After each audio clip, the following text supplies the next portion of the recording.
I'll also stress the need for Indian policymakers to avoid complacency, since the right set of policies can accelerate India's demographic transition and magnify India's demographic dividend. Alternatively, India could experience a demographic disaster if the country falls prey to a number of pitfalls that lie on the path ahead.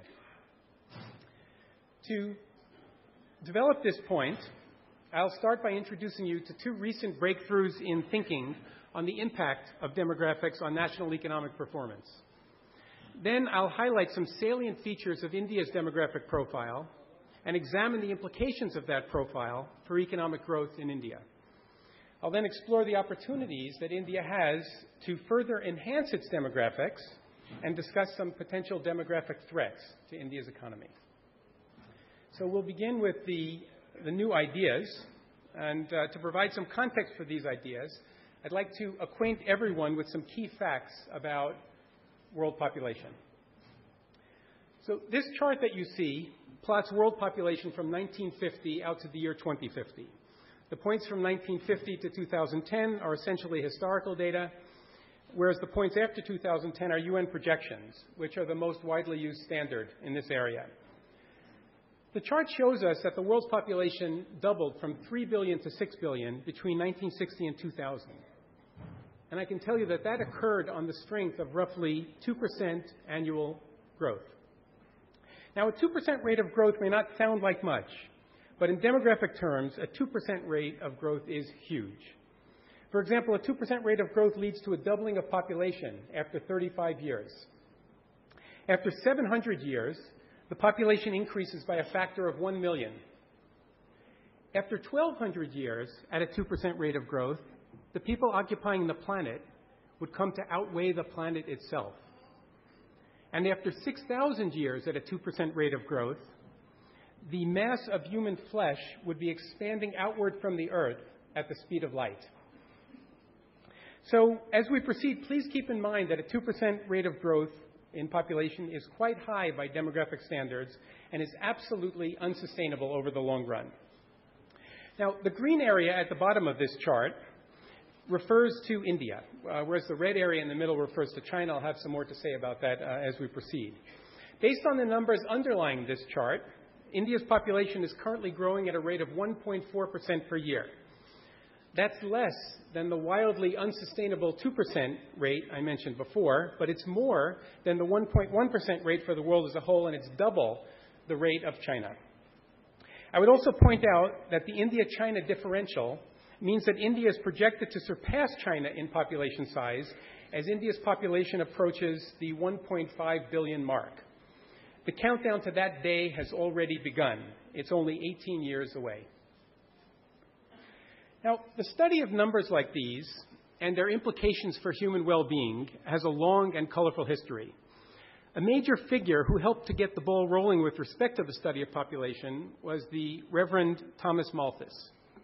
Just around the time that world population reached 1 billion, he made a very famous prediction related to what he termed the irrepressible passion between the sexes. Needless to say, and perhaps in contrast to the session this morning, that prediction wasn't a prediction about all of the pleasure and happiness that would be born of that passion. Rather, Malthus asserted rather grimly that exponential growth of population would always tend to outstrip arithmetic growth of food production, and he predicted that mass starvation and human misery would be the inevitable result. Malthus's brand of population pessimism is still with us, but his predictions of mass mortality have not been supported by the evidence. During the past few decades, rapid population growth has been accompanied by a phenomenal decline in mortality rates and by an increase in income per capita, both globally and also here in India. In addition, during the past decade, there have been two notable steps forward in thinking on these matters. These are the breakthrough ideas I referred to earlier and to which I'd like to turn now. The first idea is the observation that when it comes to the determination of income, there's a lot more to demographics than just population growth. In particular, the age structure of population is also very important, especially when it shifts as a result of baby booms and busts and their echo effects. To appreciate this point, we need to first understand something called the demographic transition. This is a model that demographers use to describe the nearly ubiquitous change countries make from a regime of high fertility and high mortality to one of low fertility and low mortality. But it tends to happen in an asynchronous fashion, with death rates declining first. Now, as I say, death rates decline first, and followed by a decline in birth rates. And a result of that pattern is a transitional period of population growth, which has traditionally been the main focus of economists interested in demographics. But that's not the whole story here, because as all demographers learn in Demography 101, mortality declines in high mortality populations are mainly associated with declines in infant and child mortality, due typically to increased access to vaccines, antibiotics, safe water, and sanitation. That causes a baby boom, but it's not the usual baby boom that we're used to, in which there are more births. This is a baby boom that's caused by those babies that are born having higher survival rates and getting launched in life. The baby boom ends when fertility subsequently declines, which it invariably does as couples realize that fewer births are needed to reach their targets for surviving children, and as those targets are moderated. Baby booms are very consequential economically. They're consequential because lots of children require lots of resources for food, for clothing, for housing, for education, and for medical care. Those resources don't appear out of thin air. They have to be diverted from other uses, such as building factories, laying down infrastructure, and investing in R&D. And that diversion of resources tends to slow the process of economic growth, at least as it's conventionally measured. But then the iron law of demography kicks in. Now, you all know this law because it tells us that with the passage of every year, our age goes up by 1. Sometimes this is analogized to a python that swallowed a pig, where the bulge in the snake marks the progression of the pig through the snake's digestive tract. It's important here because it means that the baby boom will invariably reach the working ages within a period of 15 to 20 to 25 years. And when that happens, the productive capacity of the economy expands on a per capita basis, and a demographic dividend is in prospect. The dividend is a composite of 4 distinct forces. The first is the swelling of the labor force as the baby boomers reach working ages. The second is the rise in women's workforce activity that naturally accompanies a decline in fertility. The third has to do with the fact that the working ages also happen to be the prime ages for savings, which is key to the accumulation of physical capital, human capital, and technological innovation. And the fourth force is the further boost to savings that occurs as the incentive to save for longer periods of retirement increases with greater longevity. Now, the quickest way to appreciate the practical importance of these forces is to compare the economically and the demographically most extreme regions of the developing world, by which I mean East Asia and Sub-Saharan Africa. On the economic side, the tall blue bar that you see on your left has a name. It's called the East Asian Miracle. That label refers to the fact that never before in history had such a large group of countries growing their average incomes so rapidly and for such a long period of time. It was dubbed a miracle by the World Bank in the mid-1990s because it seemed to defy explanation. That's what you do when you can't figure something out. You call it a miracle. In contrast to East Asia, on the right side of this chart, we have Sub-Saharan Africa, which has exhibited the worst economic performance of any region during those same years. Average per capita income growth has essentially been 0 in Sub-Saharan Africa during the 3 decades between 1975 and 2005. Okay, now let's go from the economic side of the picture to the demographic side. And in this chart, what I've plotted in red is the ratio of the working age to the non-working age population in East Asia. And I've plotted that ratio in blue for Sub-Saharan Africa.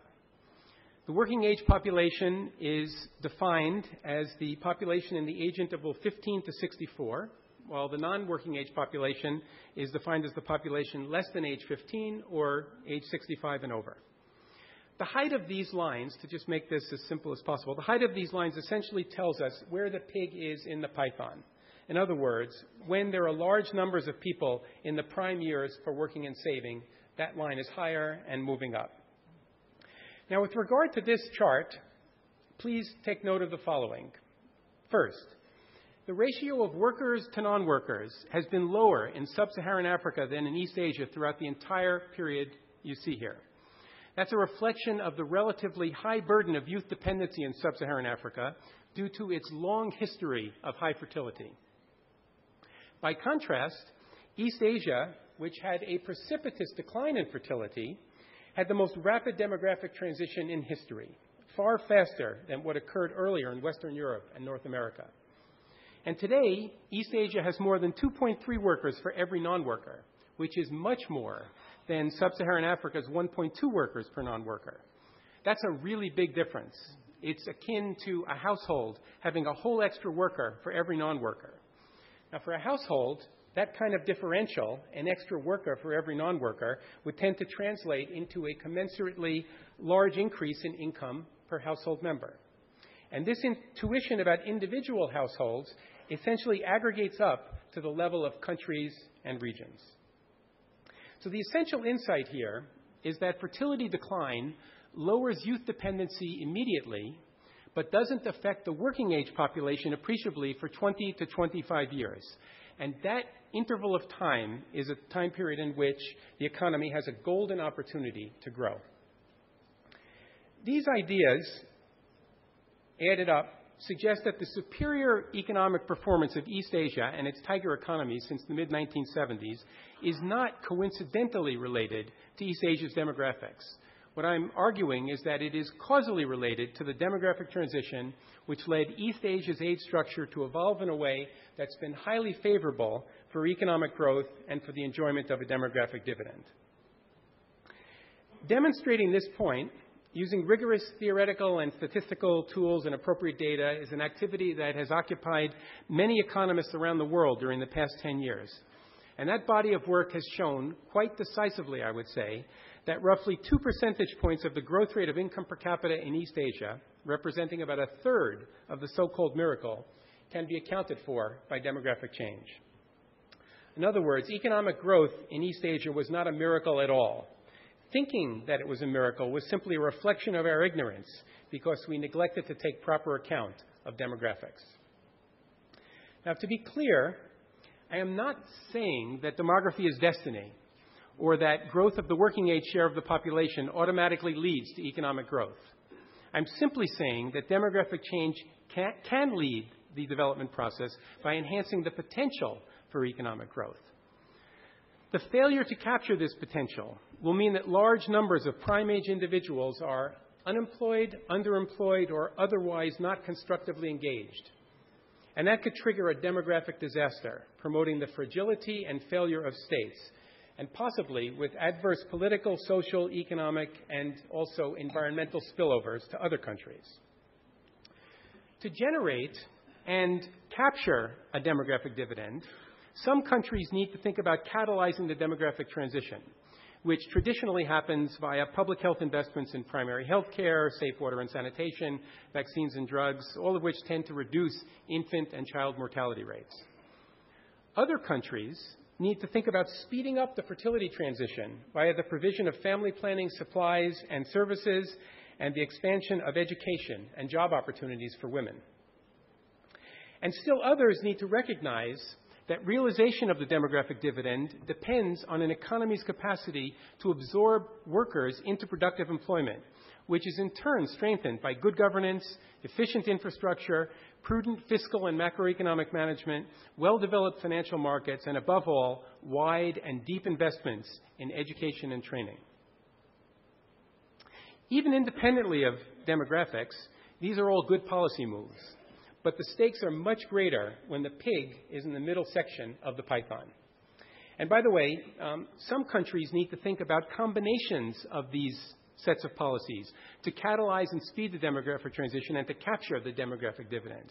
They need to do that to address heterogeneity among their different geographies. And in fact, and as I'll explain a little bit more in a few minutes, I think India is one of those countries. The second of the recent breakthrough ideas is often summarized by the phrase, healthier means wealthier. In other words, that health and longevity are very consequential for economic performance. Although macroeconomists and economic policymakers have traditionally viewed population health as a social indicator that improves after countries get rich,